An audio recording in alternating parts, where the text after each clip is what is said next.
Yes. Sir, am I audible properly? Yes, yes, you are audible. Okay.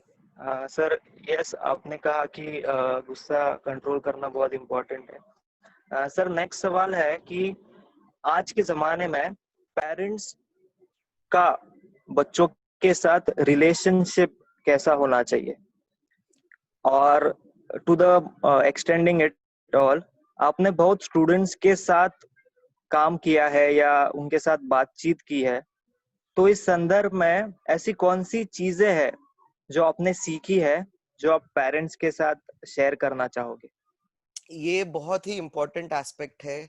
Parenting, अगर लोग पूछ आजकल मतलब आप देखिए कि हर जगह पेरेंटिंग पे वर्कशॉप हो रहे हैं कि पेरेंटिंग कैसी होनी चाहिए, लोगों को सिखाया जा रहा है कि आप अच्छे पेरेंट कैसे बने। ठीक है, बट लाइफ में ऐसा कुछ स्टैंडर्ड नहीं है कि आपको पेरेंट बनने के लिए ये करना चाहिए। जैसे ही आपके लाइफ में एक नया इंसान आता है या बच्चा होता है, आप बाय डिफॉल्ट पेरेंट बन जाते हैं और आप उसको पालते हुए आप सीखते हैं कि पेरेंट बनना कैसे। अदरवाइज किसी को ये एक्सपीरियंस नहीं है कि पेरेंट बनना कैसे है। आप एज अ केयर गिवर बन सकते हैं, बट पेरेंट जब आप एक्चुअल में बनते हैं तभी आपको समझ में आता है कि पेरेंटिंग क्या चीज है। अभी यहाँ पे क्या इंपॉर्टेंट है कि जो जैसे मैंने बोला कि ऐसा कुछ स्टैंडर्ड फॉर्मेट नहीं है या स्टैंडर्ड ये नहीं है कि ऐसा पेरेंट होना चाहिए, ये आइडियल पेरेंट है, ऐसा कोई कॉन्सेप्ट नहीं है। हर टाइप की पेरेंटिंग अच्छी है। हमें सिर्फ ये ध्यान रखना है कि हमारे फैमिली के हिसाब से, हमारे बच्चों के हिसाब से बेस्ट क्या है, ये सिर्फ हम डिसाइड कर सकते हैं। कोई बाहर का डॉक्टर, कोई बाहर का साइकोलॉजिस्ट, कोई बाहर का एक्सपर्ट ये आपके लिए डिसाइड नहीं कर सकता है कि अच्छी पेरेंटिंग क्या है। ये एक पेरेंट को खुद डिसीजन लेना है कि मेरा बच्चा कैसा है, मेरे बच्चे के साथ मुझे कम्युनिकेट कैसे करना है। एंड कम्युनिकेशन जो है, बातचीत जो है, सबसे इंपॉर्टेंट है यहाँ पे। हर फैमिली का स्ट्रक्चर अलग है, हर फैमिली के लोग अलग है, हर फैमिली में जो बातें होती है वो अलग है। अभी अगर मैं बोलूं कि आप बच्चों से फ्रेंडली हो जाइए, फ्रेंड बन के बात कीजिए, ये जो चीज है मेजॉरिटी के घरों में काम करेगी, बट कुछ लोगों के घरों में काम नहीं कर सकती है, क्योंकि उनका फैमिली एनवायरनमेंट वैसा है, उनका जो सेटअप है घर का वैसा है, उनकी जो ट्रेडिशंस है या उनकी जो फैमिली टाइप है, या उनके घर में जॉइंट फैमिली है या वो सिंगल फैमिली है। इतनी सारी चीजें हैं जो एक पेरेंटिंग को इम्पैक्ट करती है। ये सबको ध्यान में रख के आप ऐसा आइडियल पेरेंटिंग करके कुछ नहीं ला सकते, बट सबसे जो इम्पोर्टेंट है कि बच्चों को समझना जरूरी है। हर चीज को समझ के टोकना जरूरी नहीं है।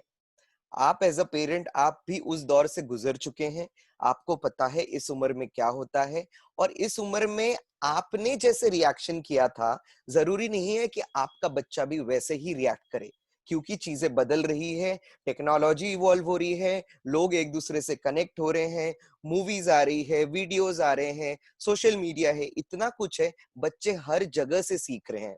तो बच्चों को भी पता है कि कौन सी चीज उन्हें पसंद है, कौन सी चीज नहीं पसंद है। जो सबसे इंपॉर्टेंट है ये टाइम में, मैं जब बोल रहा हूं, मैं पर्टिकुलरली एज ग्रुप बोल रहा हूं, 12 साल से लेके 20 साल तक। ये जो एज ग्रुप है बहुत ही ज्यादा क्रूशियल है। आप 8th स्टैंडर्ड से लेकर graduation 3rd year, fourth year तक आप इसको मान लीजिए। ये जो एज ग्रुप है ये डेवलपमेंटल एज ग्रुप है। यहाँ पे फिजिकल चेंजेस हो रहे हैं, यहाँ पे हार्मोनल चेंजेस हो रहे हैं, और ऐसे ऐसे चेंजेस हो रहे हैं जो कॉमन नहीं भी हो सकते हैं। ये पॉसिबल है कि एक पर्टिकुलर बच्चे में वो चेंज हो रहा है, दूसरे बच्चों में वो चेंजेस नहीं हो रहा है। सो उस टाइम वो पेरेंट के लिए ये इंपॉर्टेंट हो जाता है कि आप पहले पता कीजिए, आप बात कीजिए या एक्सपर्ट एडवाइस लीजिए कि ये किस तरह के चेंजेस है। उस हिसाब से आप बच्चों से कम्युनिकेशन रखिए।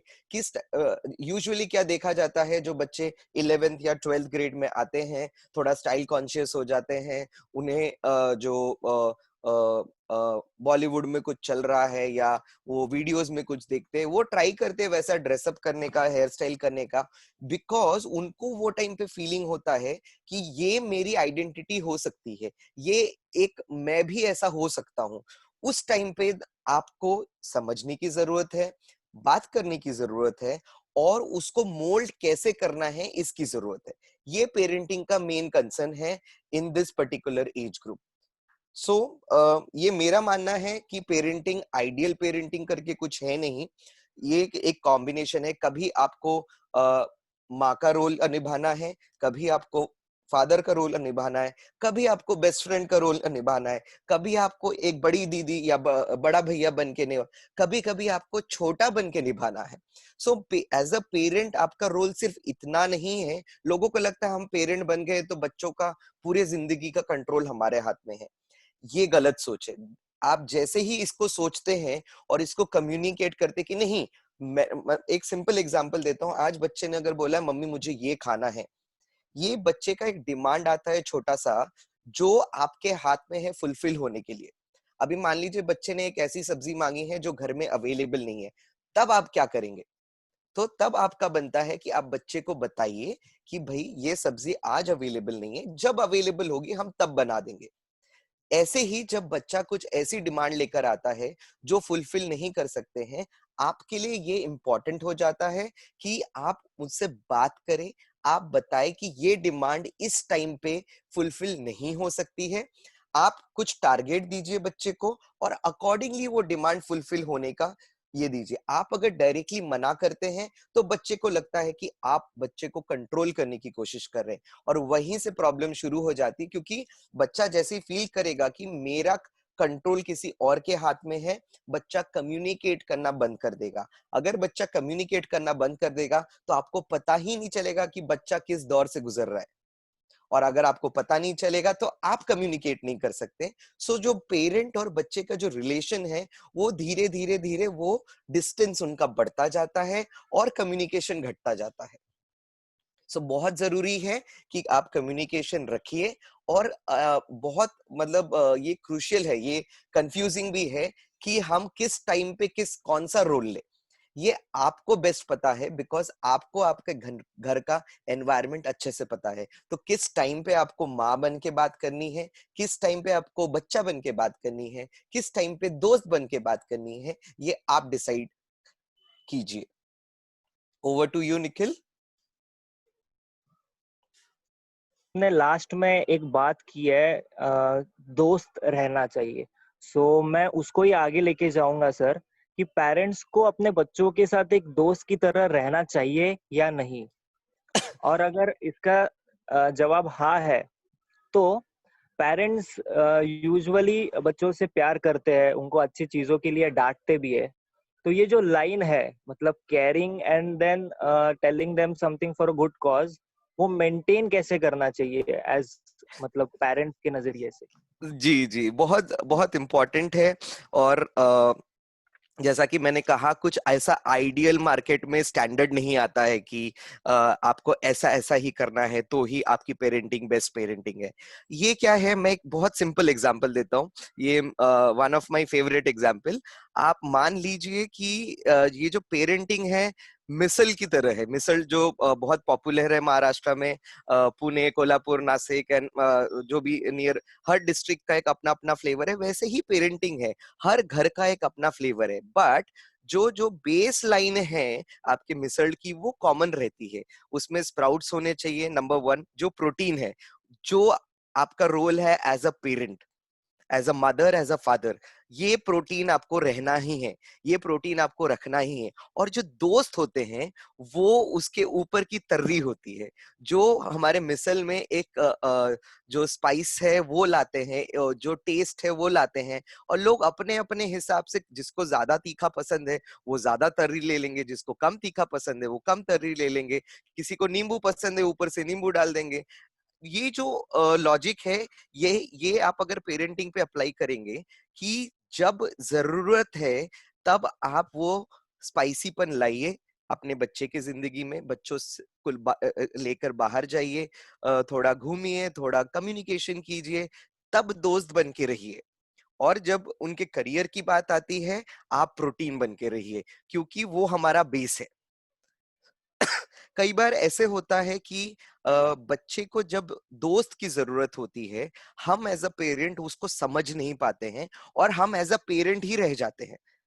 जहां बच्चे को तर्री की जरूरत होती है, नींबू की जरूरत होती है, आप वहां प्रोटीन बन के अड़े रहते हैं। और डॉक्टर्स ने हमेशा बोला है, न्यूट्रिशनिस्ट ने हमेशा बोला है, ज्यादा प्रोटीन खाने से कॉन्स्टिपेशन होता है।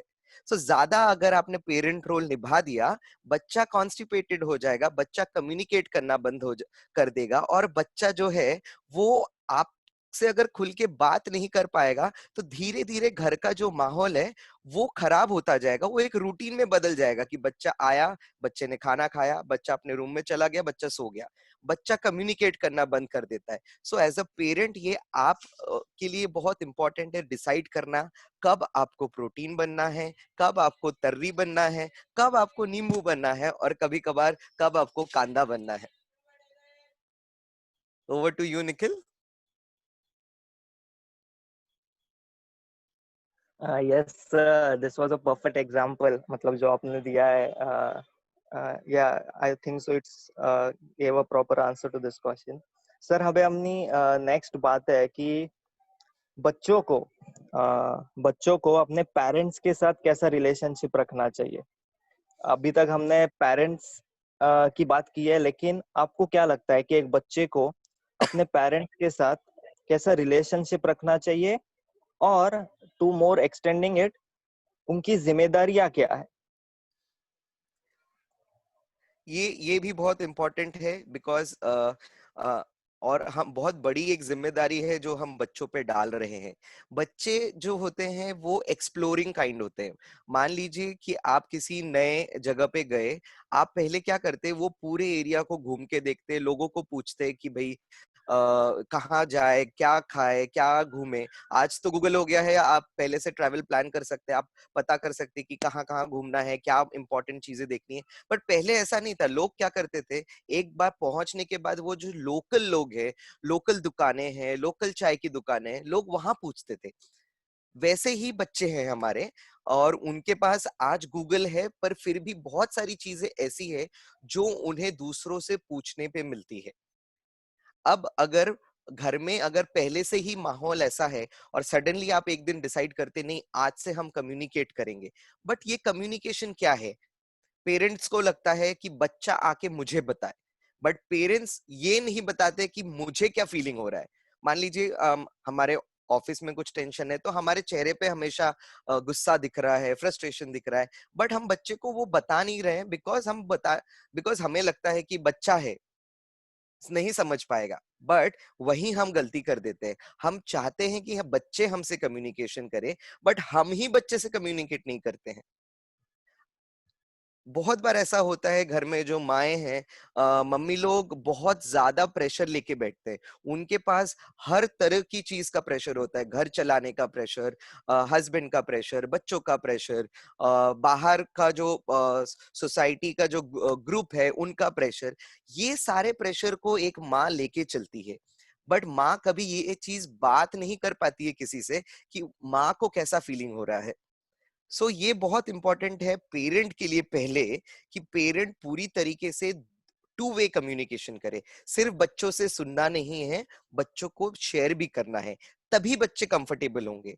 और आपको अगर लगता है बच्चे क्या है, बच्चे जब जितना डेवलप होते हैं, वो एज अ नोटबुक की तरह होते हैं। पहले जब न्यू नोटबुक आती है तो एकदम ब्लैंक होती है, और धीरे धीरे धीरे क्लास 1, क्लास 2, क्लास 3, जैसे जैसे एज बढ़ती जाती है, वैसे वैसे हम उस नोटबुक को भरते जाते हैं। बाय द टाइम बच्चा 12 साल, 13 साल, 14 साल पहुंच रहा है, कुछ कुछ चीजें ऑलरेडी लिखी गई है, कुछ कुछ चीजें अभी भी ब्लैंक है। बच्चों का अगर कम्युनिकेशन बढ़ेगा, बच्चे खुद ब खुद रिस्पॉन्सिबल होते जाएंगे। ये उल्टा पेरेंट्स पे जिम्मेदारी आती है कि बच्चों को कैसे रिस्पॉन्सिबल बनाए। Nikhil, over to you. Yes sir. Sir, इसको ही आगे एक था कि मतलब अपने स्टूडेंट्स है, या जो बच्चे जो स्कूल में जाते हैं या कॉलेजेस में जाते हैं, उनकी क्या जिम्मेदारी है, मतलब वो इस चीज को कैसे ले, मतलब वो कैसे रिएक्ट करे, या व्हाट आर देयर रिस्पॉन्सिबिलिटीज। उनकी सबसे पहली रिस्पॉन्सिबिलिटी है, जैसे हर हर इंसान के पास एक डेजिग्नेटेड काम है, वैसे ही बच्चों के पास डेजिग्नेटेड काम है अपने करियर पे ध्यान देना। अब मैं जब करियर की बात कर रहा हूँ, ये करियर कुछ भी हो सकता है। ये करियर आपके स्पोर्ट्स में हो सकता है, डांस में हो सकता है, म्यूजिक में हो सकता है, आर्ट में हो सकता है, पढ़ाई में हो सकता है। आपको फोकस करना है। बहुत मुश्किल है, बट बहुत इंपॉर्टेंट है कि आप अपने, आपका जो डेजिग्नेटेड काम है, आपको आगे आपका फ्यूचर सिक्योर करना है, उसके हिसाब से आप ध्यान दीजिए। आपको अगर लगता है आप फुटबॉल में अच्छे हैं, आपका 110% फोकस होना चाहिए फुटबॉल के लिए। आपको अगर लगता है कि आप पढ़ाई में अच्छे हैं, आपका 110% ध्यान होना चाहिए पढ़ाई में, करियर पाथ में, कि मुझे आगे क्या करना है। यही आपकी एक रिस्पॉन्सिबिलिटी है। अगर आपने इस रिस्पॉन्सिबिलिटी को कोर में रखा, बाकी सब चीजें आपकी सेटल हो जाती है। मेजॉरिटी ऑफ द टाइम देखा गया है कि बच्चे बोलते हैं कि हम कंफ्यूज्ड है, हम करियर को ही लेके कंफ्यूज्ड है, तो हमें पता नहीं कि कहाँ ध्यान दे। बच्चे क्यों कंफ्यूज हो जाते हैं? बिकॉज पेरेंट्स क्या करते हैं, पेरेंट्स उनको सजेशन दिमाग में जोर जबरदस्ती डालते हैं। आपको बेटा इंजीनियर ही बनना है, आपको बेटा डॉक्टर ही बनना है, आपको बेटा टीचर ही बनना है। वो बच्चों को जो एक्सप्लोरेशन है वो करने ही नहीं देते हैं। एक्सप्लोरेशन करना जरूरी है। बच्चों को 12वीं क्लास तक, 12th स्टैंडर्ड तक एक ऐसे माहौल में देना है कि बच्चा जो चाहे हर साल पिक करे। यूजुअली क्या रहता है, मान लीजिए इस साल मुझे मन किया है म्यूजिक सीखने का, मैंने म्यूजिक सीखा, बट नेक्स्ट ईयर मुझे इंटरेस्ट नहीं रहा म्यूजिक में, बिकॉज मैंने एक्सप्लोर कर लिया है। तो नेक्स्ट ईयर मुझे मे बी फुटबॉल खेलना है। तब पेरेंट क्या बोलते हैं, मैंने एक साल तुमने स्पेंड किया है म्यूजिक पे, तो अब तुम चेंज नहीं कर सकते। ये आप मत डिसाइड कीजिए। बच्चे अगर एक्सप्लोर करना चाहते हैं, बच्चों को एक्सप्लोर करने दीजिए। और बच्चों को भी ये ध्यान रखना है, all students I am telling you, कि you have to focus on a fact that आप किस लेवल तक एक्सप्लोर करें।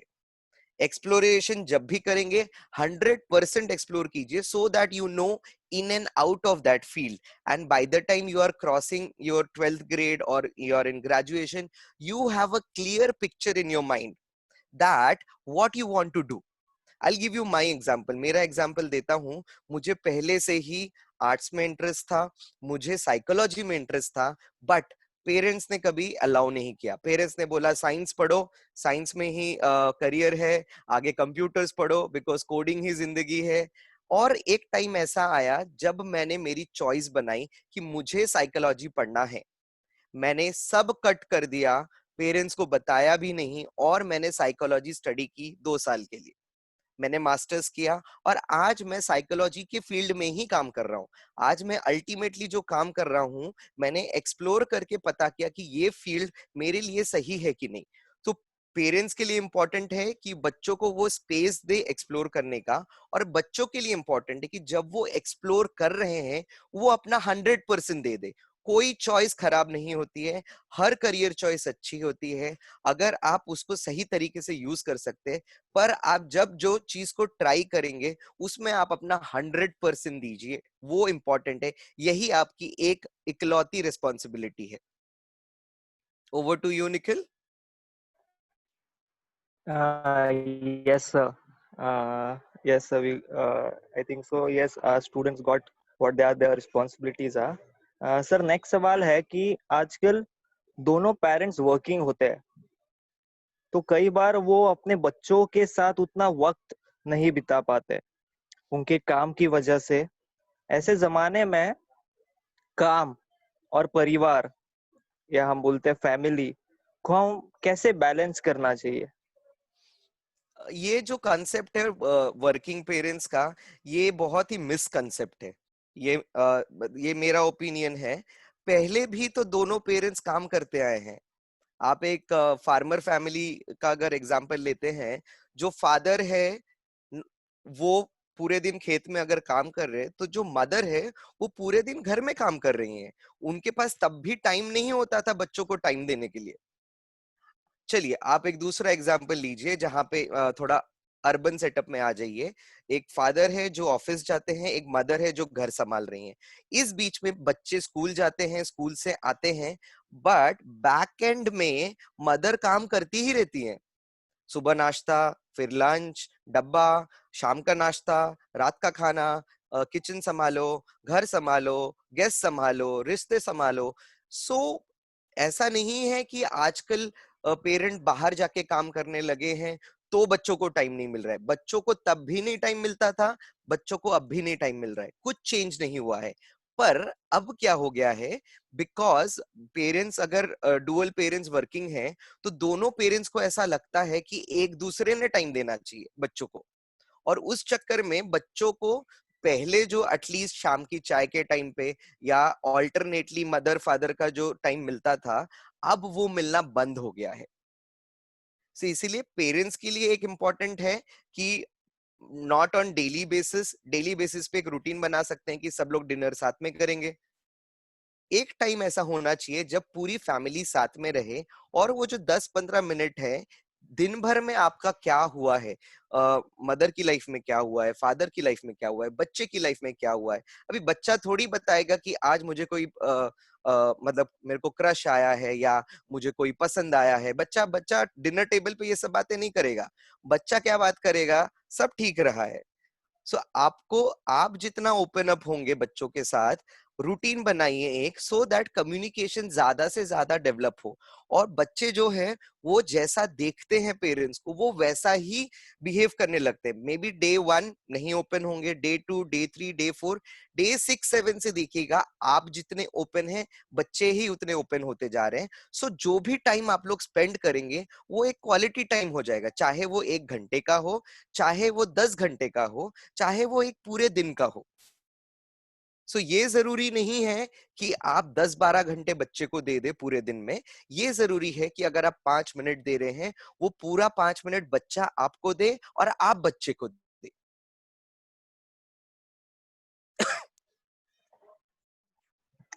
Yes sir.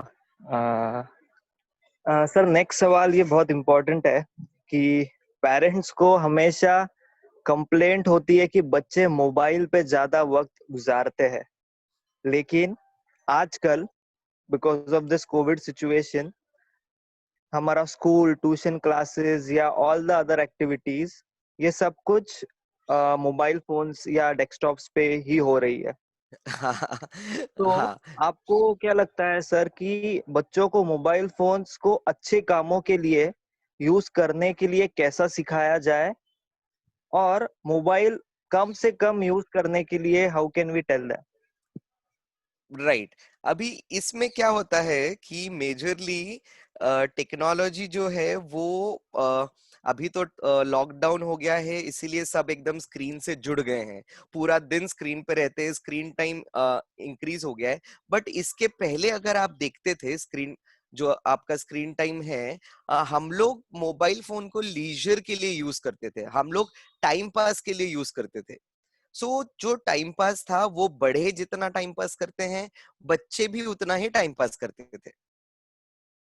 सो जो स्क्रीन टाइम रही है पहले, जो मतलब पहले, मतलब मैं लॉकडाउन के पहले की बात करूंगा कि हम लोग टाइम को स्पेंड करने के लिए, जब हमारे पास फ्री टाइम था तभी हम लोग यूज करते थे, और धीरे धीरे वो यूसेज बढ़ता गया। आज जो है हम लोग चाहते हैं कि हमारा स्क्रीन टाइम कम हो, बिकॉज लेक्चर्स है, क्लासेस है, एजुकेशनल ये है, या जो मदर्स है वो कुछ सीख रही है, यूट्यूब है, इतनी सारी चीजें हैं करने के लिए। सो आज का हमारा जो स्क्रीन टाइम है वो रेगुलर हो गया है। उल्टा हमें अब जरूरत है चीजें करने की जो फिजिकल है। तो हमें अब अभी इसको उल्टा कर देना है कि जब हमारा फ्री टाइम है तो हम फिजिकल एक्सरसाइज करें, कुछ चीजें ऐसी करें जो जिसमें स्क्रीन इन्वॉल्व नहीं हो, बिकॉज हम लोग आजकल बहुत ज्यादा टाइम स्क्रीन पे स्पेंड कर रहे हैं।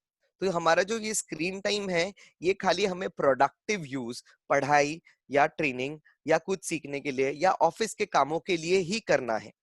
उसके अलावा जो टाइम है, हमें चाहे वो छोटा स्क्रीन हो मोबाइल, चाहे वो टीवी हो, चाहे लैपटॉप हो, हर चीज को हमें एक नॉन स्क्रीन टाइम में कन्वर्ट करना है। और उस नॉन स्क्रीन टाइम में आप जो पुरानी पुरानी टाइम की जो एक्टिविटीज रही है, क्राफ्ट रही है, इंडोर गेम्स रहे हैं, लूडो रहा है, चाइनीज चेकर्स रहा है, फैमिली गेम्स रहे हैं, चौसर रहा है, इतनी सारी चीजें हैं करने के लिए जो हम लोग आजकल नहीं कर रहे हैं, जो हम लोग उसको भी हम लोग स्क्रीन पे ले आ रहे हैं। हमको लूडो खेलना है, हम स्क्रीन पे लूडो खेल रहे हैं। सो अल्टीमेटली क्या हो रहा है, 24 घंटे में से कम 16 से 18 से 20 घंटे तक हम लोग स्क्रीन पे ही रह रहे हैं। ये हमें अभी नहीं पता चल रहा है, इसका जो इफेक्ट है हमें 1-1.5 साल के बाद पता चलेगा कि हम कितना एडिक्टिव हो गए हैं स्क्रीन से।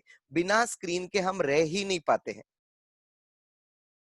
ये बहुत इंपॉर्टेंट है इंडिविजुअल के लिए। मैं एज अ पेरेंट या स्टूडेंट नहीं बोलूंगा, एज अ इंडिविजुअल ये आपके लिए जरूरी है कि आप पूरे दिन में इस ये स्क्रीन टाइम का एक बैलेंस बनाइए कि आपका जो इम्पोर्टेंट टाइम है, जब आपको लेक्चर अटेंड करना है या ट्रेनिंग अटेंड करना है या ऑफिस का काम करना है, उसके अलावा आप स्क्रीन को हाथ ना लगाएं। उसके अलावा घर के काम में आप ध्यान दें।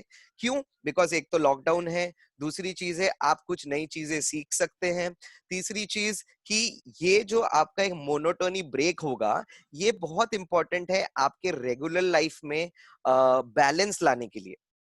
Screen time versus non screen time में पेरेंट्स, स्टूडेंट्स और बच्चों सभी का ये जिम्मेदारी है कि वो एक बैलेंस लाए।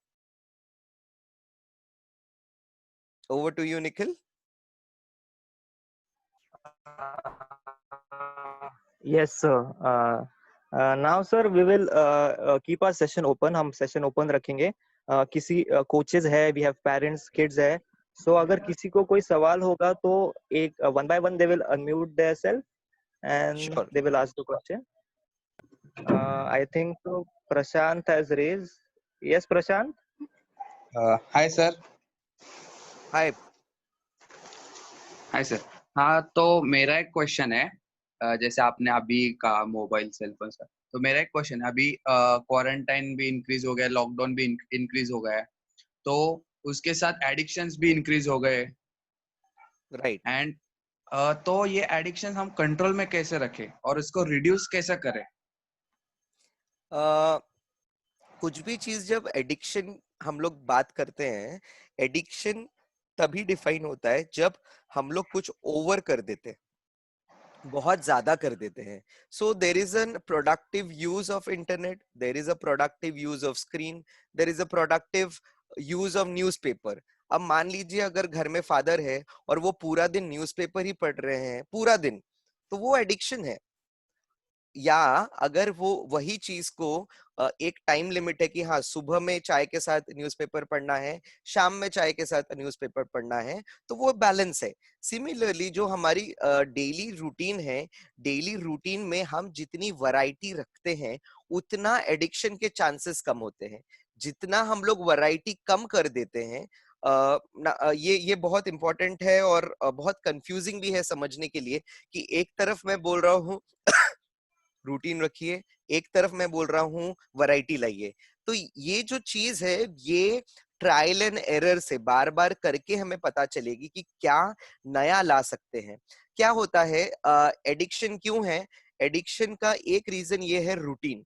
आप एक चीज को जितनी बार करते हैं, जितनी बार करते जाते हैं, उतना आपको टाइम इंक्रीज होता जाता है। फॉर एग्जाम्पल, आपको अगर पहले आधे घंटा स्क्रीन टाइम अच्छा लगता था, अब आपको 1 घंटा यूज करने के बाद अच्छा लगेगा, अब आपको 2 घंटा बाद यूज करने के बाद अच्छा। जो सेटिस्फैक्शन आपको पहले 15 मिनट आधे घंटे से मिलती थी, वो सेटिस्फैक्शन अब आपको 3 घंटे से मिलती है। तो ये जो रेशियो है ये बढ़ता जाता है और ये अल्टीमेटली एडिक्शन कहलाता है।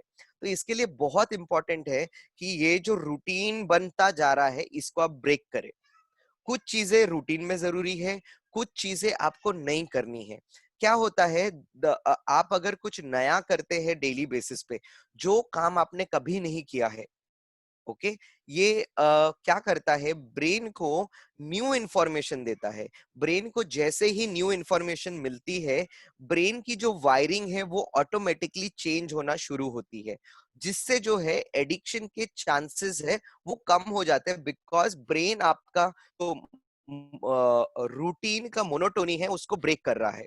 बहुत जरूरी है आपके डेली रूटीन में कुछ नई चीजों को ऐड करना, सो दैट हमारे जो एडिक्शन के चांसेस है वो कम हो जाए। अभी एडिक्शन का जो फ्लिप साइड है रूटीन है। रूटीन आप जितना बनाते हैं उतने आपके ज्यादा चांसेस है एडिक्शन होने के।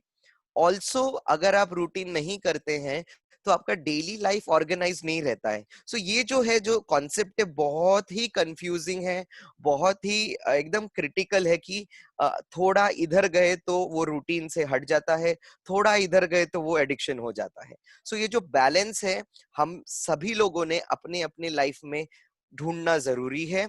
और इसी सब चीजों के लिए जो आपका मेडिटेशन है या फिजिकल एक्सरसाइज है, जिमिंग है, डांसिंग है, स्पोर्ट्स है, ये फिजिकल जो एक्टिविटीज है, ये आपके बॉडी में वो मोनोटोनी ब्रेक करने के लिए लाई जाती है। एंड इससे आपको फायदा ये होता है, जो चांसेस ऑफ एडिक्शन है वो लो हो जाता है। पहले अगर रूटीन की वजह से 60% तक आपके एडिक्ट होने के चांसेस थे, वो कम होके आपका 30%, 20% पे आ जाता है। होपफुली आपका क्वेश्चन मैंने आंसर किया है Prashant. Yes sir, yes sir, thank you so much sir. Welcome.